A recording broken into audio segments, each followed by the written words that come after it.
Hi guys, welcome to my channel. ఎలా ఉన్నారండి అందరూ? నేనైతే చాలా బాగున్నాను. మీరు ఎలా ఉన్నారనే విషయం నాతో కమెంట్ సెక్షన్లో తప్పకుండా షేర్ చేయండి.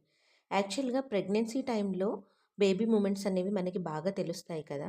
అది డే టైంలో తెలిస్తే బేబీ తాను హెల్తీగా ఉన్నట్టు మదర్కి తెలిపే సంకేతంలని అర్థం.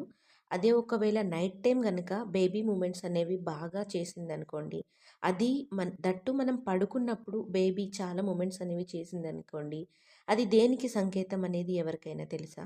సో, ఈ వీడియోలో అయితే నేను అదే చెప్పడానికి వచ్చాను. బేబీ కంఫర్ట్ జోన్‌లో లేదు అనే దానికి సంకేతం అని అర్థమట. బేబీ అన్‌కంఫర్ట్‌గా ఫీల్ అయినప్పుడు, మదర్ గూడా అన్‌కంఫర్ట్‌గా ఫీల్ అయినప్పుడు బేబీ కిక్స్ అనేవి స్ట్రాంగ్‌గా చేస్తుందట.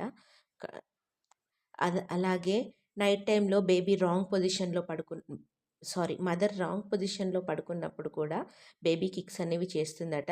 యాక్చువల్‌గా మదర్ తన లెఫ్ట్ సైడ్ తిరిగి పడుకోవడం వల్ల బేబీకి బ్లడ్ సర్క్యులేషన్ చాలా బాగా ఉంటుందట. సో, దానివల్ల బేబీ కూడా సేఫ్ జోన్‌లో ఉన్నట్టు, బేబీ కూడా చాలా బాగా రెస్ట్ తీసుకుంటుందట.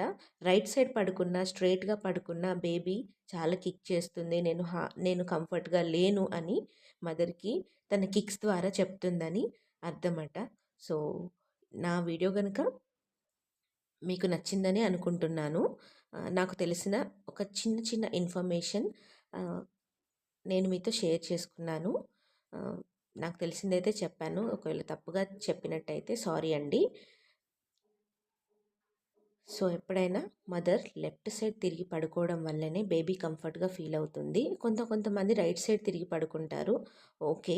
రైట్ సైడ్ తిరిగి పడుకుంటే కంఫర్ట్‌గా ఉంటే పడుకోండి. బట్ తిన్న తర్వాత 1 అవర్ పాటు లెఫ్ట్ సైడ్ తిరిగి పడుకుంటే బేబీకనేది బ్లడ్ సర్క్యులేషన్ చాలా బాగా వస్తుంది. సో, అప్పుడు బేబీ హెల్తీగా గ్రో అవుతుందన్నమాట. బాగా గుర్తుపెట్టుకోండి. బాగా నైట్ టైంలో గనక బేబీ గనక కిక్స్ చేసిందనుకోండి, అది స్ట్రాంగ్ కిక్స్ చేసిందనుకోండి, మదర్ సరిగ్గా పడుకోలేదు, మదర్ కంఫర్ట్ జోన్‌లో లేదు.